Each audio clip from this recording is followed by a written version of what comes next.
Kembali bersama kami, Saudara. Polda Kalimantan Barat menelusuri dugaan oknum aparat mengintimidasi Ketua BEM UI Melki Sedek Huang. Sebelumnya Melki menduga intimidasi terhadap keluarga dan dirinya berkaitan dengan sikap kritisnya atas putusan batas usia Capres dan Cawapres oleh Mahkamah Konstitusi. Kapolda Kalimantan Barat Irjen Pipit Rismanto menyatakan sejauh ini belum menemukan indikasi keterlibatan anggotanya dalam dugaan intimidasi terhadap keluarga Ketua BEM UI Melki Sedek Huang yang tinggal di Kalimantan Barat. Kapolda mempersilahkan warga yang merasa mendapat ancaman melapor dan Polda siap mengamankan dari tindakan tersebut. Kita belum menemukan satupun indikasi apakah itu oknum yang informasi di awal kita dapat ada oknum anggota Polri. Kami pastikan tidak ada anggota Polri yang terlibat. Kami pastikan tidak ada satupun anggota Polri yang melakukan tindakan-tindakan tercela yang tidak sesuai aturan. Karena Polri dalam pemilu saat ini, pemilu 2024, sesuai perintah Bapak Kapolri jelas dari atas sampai bawah, level bawah semua netral. Ketua Badan Eksekutif Mahasiswa Universitas Indonesia Melki Sedek Huang mengaku ia dan keluarganya diintimidasi oleh seorang yang diduga aparat negara.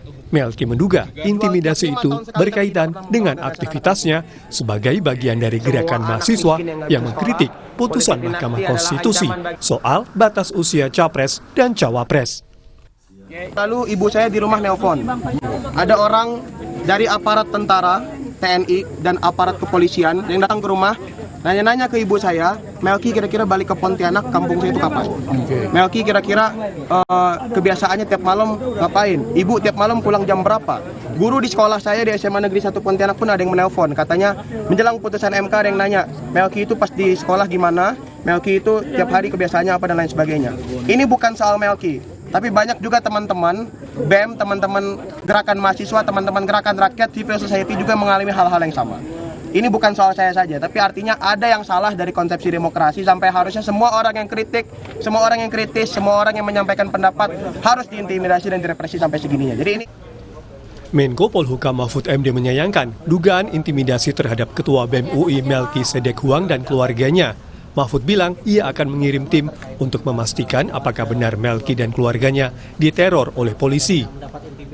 Kalau itu benar terjadi, dilakukan oleh aparat polisi, itu berarti sangat tidak profesional dan melanggar konstitusi. Pertama, karena apa? Saya akan mengirim tim dalam waktu dekat ini untuk bertanya, kok betul itu diteror oleh polisi? Kan gitu kan, ya kita lihat aja nanti. Saya tidak bisa menjawab kecuali mengatakan nanti kita lihat, kita pastikan dulu. Karena sekarang ini sesama warga sipil juga saling teror, lalu nuduh polisi juga ada loh banyak. Sebelum dugaan intimidasi terhadap Melki dan keluarganya jadi sorotan, dugaan intimidasi oleh aparat juga diungkap Ketua DPC PDI Perjuangan Kota Solo, FX Hadi Rudiatmo. Rudi menyebut kedatangan sejumlah polisi ke kantor DPC PDI Perjuangan di Purwosari, Laweyan, Solo, Jawa Tengah, hari Rabu kemarin tidak wajar dan dinilai sebagai bentuk intervensi dan intimidasi. Kapolresta Solo Kombes Iwan Saktiadi membantah ada upaya intimidasi dan menyebut kedatangan anggotanya adalah untuk patroli. Tim Liputan Kompas TV. Lalu sejauh apa menyikapi dugaan intimidasi terhadap Ketua BEM UI Melki Sedek Huang oleh oknum aparat ini? Kami diskusikan bersama narasumber kami, sudah bergabung Direktur Eksekutif Amnesty International Indonesia Usman Hamid. Mas Usman, selamat sore, apa kabar? Selamat sore, Tito. Selamat sore, Kompas TV. Terima kasih sudah bergabung bersama kami. Sikap kritis Ketua BEM UI berbuah pada dugaan intimidasi. Menurut Anda ini hal yang terbilang sudah terbayang akan resikonya seperti ini atau sebetulnya ini cukup mengejutkan? Sudah terbayang karena di awal tahun-tahun lalu Amnesty International, Kontras, LBH, dan lain sebagainya mengingatkan adanya kemerdekaan berpendapat yang direpresi. Bahkan survei Kompas Litbang juga menunjukkan semakin banyak masyarakat kita yang takut berpendapat, terutama kalau sudah menyangkut kritik terhadap penguasa. Nah, padahal kritik terhadap penguasa ini adalah hak konstitusional dari setiap warga negara, termasuk hak konstitusional Melki, Ketua BEM UI. Karena itu pelakunya harus diusut dan saya kira negara punya kewajiban bukan hanya untuk mengusut intimidasi terhadap Melki, tapi juga terhadap keluarganya, orang tuanya, gurunya, dan juga sesama rekan mahasiswa, serta siapa saja yang mengalami intimidasi karena sikap-sikap kritisnya terhadap negara atau terhadap pemerintah. Sampai kemudian keluarganya didatangi oknum aparat begitu, sampai ditanyai juga identitas ataupun juga keseharian Melki oleh gurunya, itu Anda mencermatinya bagaimana, Mas? Itu jelas intimidasi, itu jelas memberi pesan kepada keluarganya bahwa aparat tahu tindakan-tindakan Melki, termasuk pernyataan-pernyataan Melki yang mengkritik putusan Mahkamah Konstitusi nomor 90 sebagai contoh dari pengkhianatan terhadap konstitusi oleh dinasti politik Jokowi. Jadi 3 hari lalu saya kira Melki mengambil peran terdepan di dalam menggelar sebuah acara offline di kampus UI tentang atau berjudul pengkhianatan konstitusi oleh dinasti. Jadi saya kira kritiknya bukan sekedar terhadap Mahkamah Konstitusi, itu hanyalah medium antara, melainkan kritik terhadap dinasti, dalam hal ini Presiden Joko Widodo yang dipandang tengah membangun dinasti politik keluarganya melalui pencalonan anak sulungnya sebagai calon wakil presiden dan juga anaknya yang lain sebagai ketua umum di partai politik. Ini yang sebenarnya menjadi kritik utama dari seorang Melki sebagai salah satu pimpinan gerakan mahasiswa. Melki juga menyerukan berbagai kelompok masyarakat dengan menjelaskan bahwa pengkhianatan konstitusi ini, termasuk pembangunan dinasti politik ini, bisa merugikan masyarakat, termasuk kalangan nelayan, petani, buruh, dan lain sebagainya. Nah, Dan kalau menurut Anda, apakah dugaan intimidasi ini muncul akibat ketidaknetralan aparat jelang pemilu? Karena dari beberapa kasus sebelumnya juga ada dugaan-dugaan mengarah ke sana, begitu. Anda melihat begitu juga?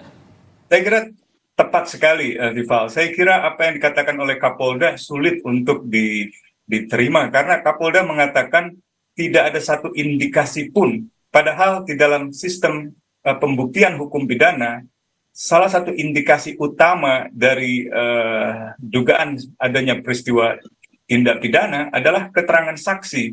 Dalam hal ini, saksi-saksinya sangat jelas, dari mulai ibu bapaknya Melki, gurunya Melki, tetangganya Melki, dan juga keluarga atau misalnya sesama rekan sebagai sesama rekannya Melki. Jadi sebenarnya tidak ada alasan oleh Kapolda untuk tidak mengusut kasus ini, dan saya kira kepolisian harus tetap menjaga independensinya dan tidak berpihak kepada siapapun yang akan mencalonkan diri sebagai calon presiden, dan terutama tidak berpihak kepada kelompok penguasa, melainkan mengambil sikap-sikap yang independen di dalam melayani kepentingan negara dan kepentingan masyarakat. Sehingga menurut Anda dari kasus ini siapa yang patut bertanggung jawab, Mas? Kepolisian paling bertanggung jawab, karena kepolisian punya tugas pokok dan fungsi untuk melindungi setiap masyarakat dari ancaman, dari penghukuman-penghukuman yang tidak benar, atas ucapan, atas ungkapan pikiran dan pendapatnya di muka umum atau di berbagai forum, apalagi kalau itu disampaikan di dalam forum-forum universitas seperti yang dilakukan oleh Melki. Dan kalau ada orang lain di luar anggota kepolisian seperti klaim dari Kapolda yang mengatakan tidak satu pun anggota Polri yang terlibat, dan itu bisa dipastikan, bukan berarti Polda setempat itu kemudian dibebaskan dari tugas untuk mencari pelakunya. Justru kepolisian harus mengambil peran aktif untuk menemukan siapa kalau bukan anggota Polri. Demikian. Oke, singkat saja, Mas. Berarti kalau ini tidak segera ditangani, apa bahayanya menurut Anda?